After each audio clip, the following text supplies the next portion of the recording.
Hello, ladies and gentlemen, and welcome to It's Evil. I'm Meosha, your host. This radio series tells genuine crime stories involving real individuals.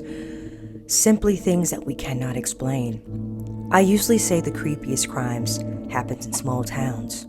Who knows, maybe it's because there's so many hidden secrets. In this season, we have 10 real terrifying episodes. Before we begin, we'd like to thank our sponsors, Core Culture, your go-to source for newest horror movies, thrillers, sci-fi, and more, and my production company, M.V.B Films Productions, for making this episode possible. Welcome to It's Evil, Real Atlanta Cases. An 8-hour manhunt that threw a major American city into fear and chaos ended when barking dogs at a suburban condo complex led to the arrest of a U.S. Coast Guard veteran suspected of fatally shooting a woman and wounding 4 others in a medical waiting room in the bustling heart of Atlanta. The suspect in the Atlanta mass shooting is now in custody. Records show that 24-year-old Dion Patterson left the Coast Guard in January, and police aren't saying at this point what led to the gunfire in the doctor's office. Police had surveillance pictures from an elevator to share quickly, including one where he's seen pointing a gun. They say he stole this white pickup truck from a gas station and got away.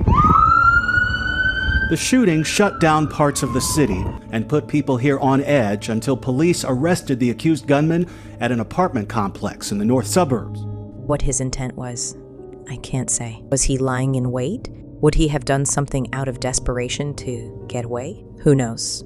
The suburban police chief advertising Patterson faces 1 count of murder and 4 counts of aggravated assault. Fulton County jail records show he waived his right to a first appearance in court, which had been set for Thursday morning. At the medical center, Dr. Timothy Simons was in the middle of a surgery on the floor above when the gunfire started. And then I heard some policemen outside made sure that I was not a shooter, and then they brought me out. Suspect's mother is apologizing to the families of those slain.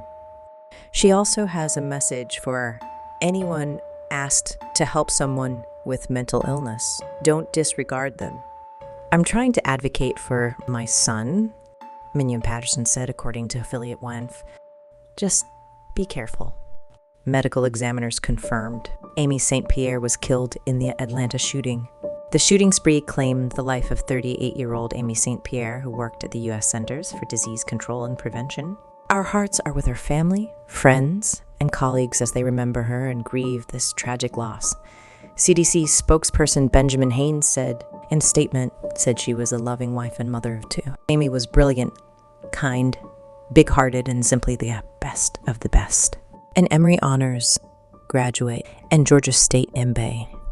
She was driven by compassion both in her work in the field of maternal mortality and in her everyday life, her family said. Amy was selfless always. She wanted more for others, but never for herself. Generous supporter of worthy causes.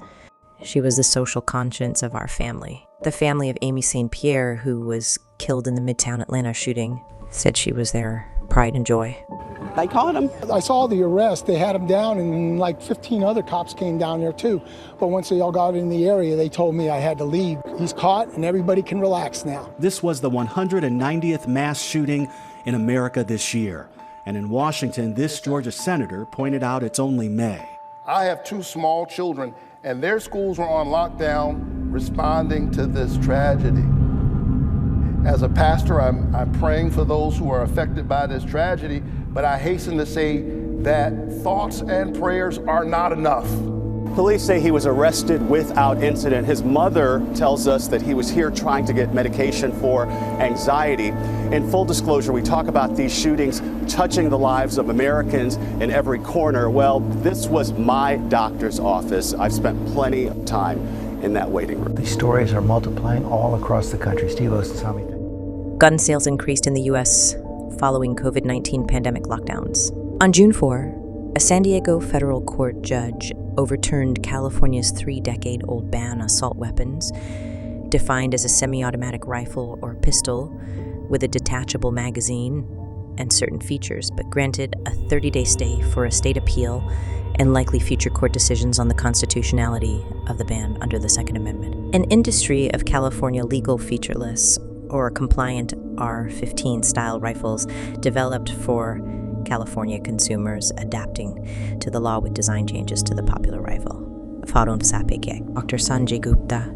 The damage to the human body caused by firearms. The 4 shooting victims who survived remain hospitalized at Grady Memorial Hospital, Atlanta's only level 1 trauma center. On Friday, 2 of the victims were still in critical condition, said Robert Jansen, chief medical officer at Grady Health System. A 3rd victim is being transferred from the ICU to the surgical floor, and the 4th is being released today. Jansen said the 2 patients that remain in ICU had successful surgery yesterday. We're very pleased with their progress.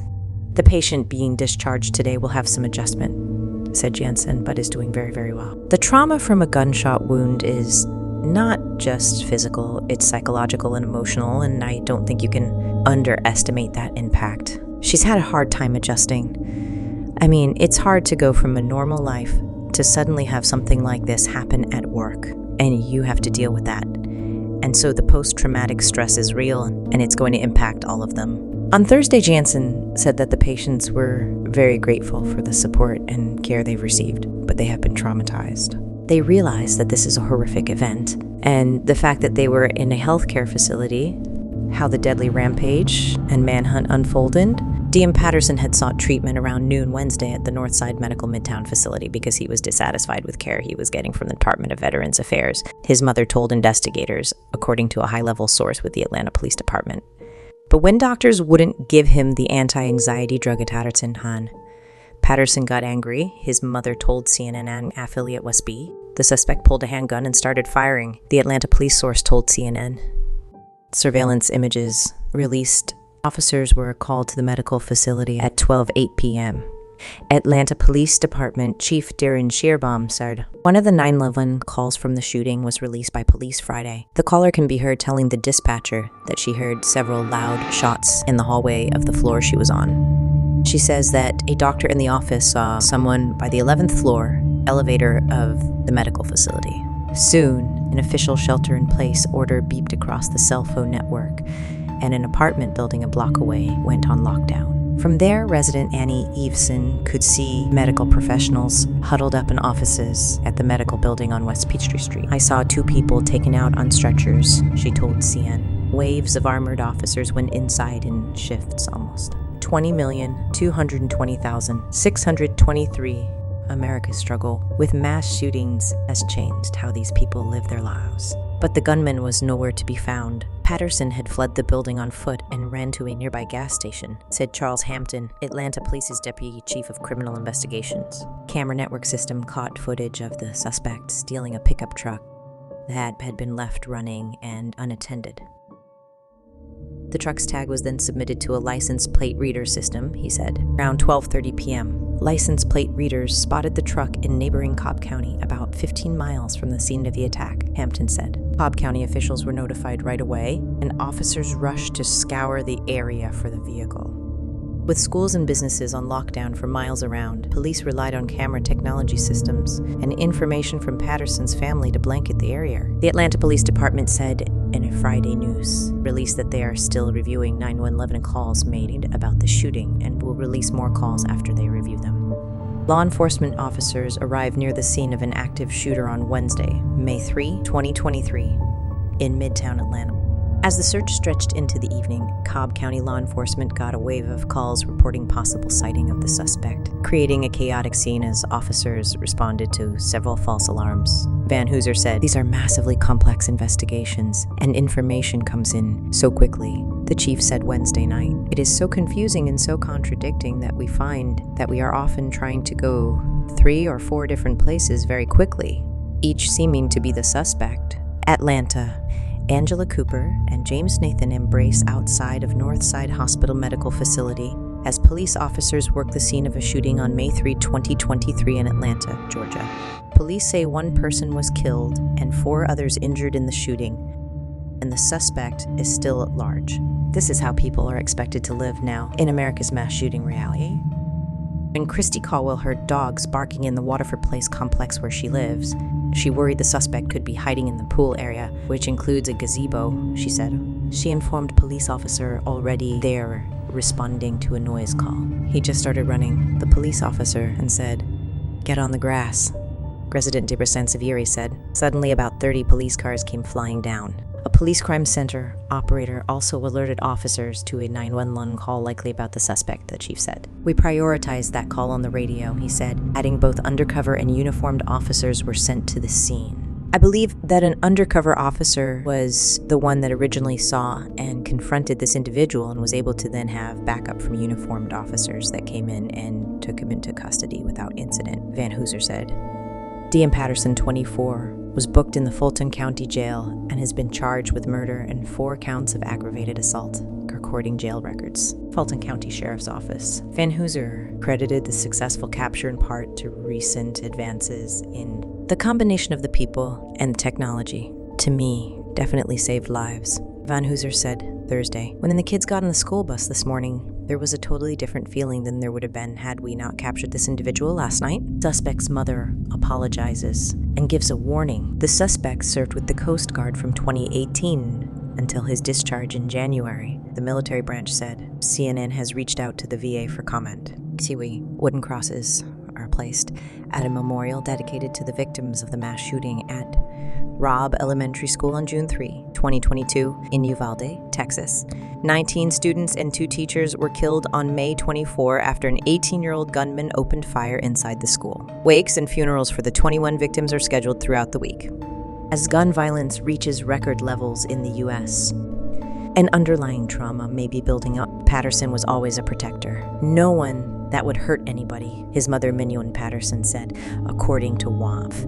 And even in his time of need, he was still trying to help others. That's just the person he's always been. But the young man also struggled, she said in her apology after the mass shooting. "First and foremost, I wanted to give my sincere apology to the families that were injured and killed," Mignon Patterson said, according to WAMF. "This mental illness is real. And when we say it's real, from the medical standpoint, it is real. And when someone is saying they need help, or you see that they are acting out of sorts, they need help," she said. "Help them, just don't disregard them.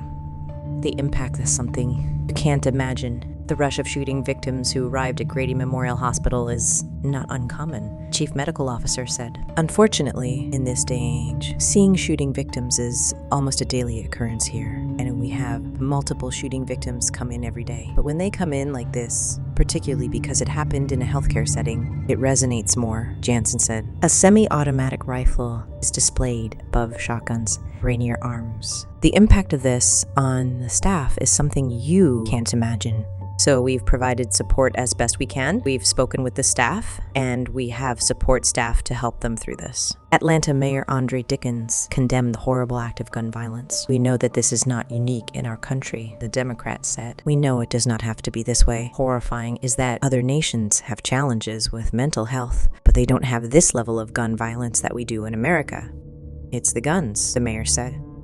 While we respect the rights conveyed by the Second Amendment, we also need more actions to protect the rights of our citizens to go about their lives, to go to a doctor's office, a supermarket, a gas station, or school without the threat of being gunned down. This cannot be the new normal.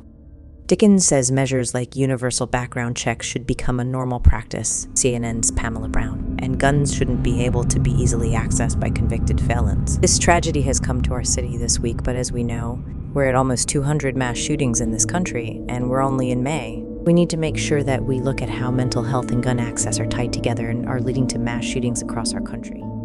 Protect yourself out there, everyone. Stay safe and good night.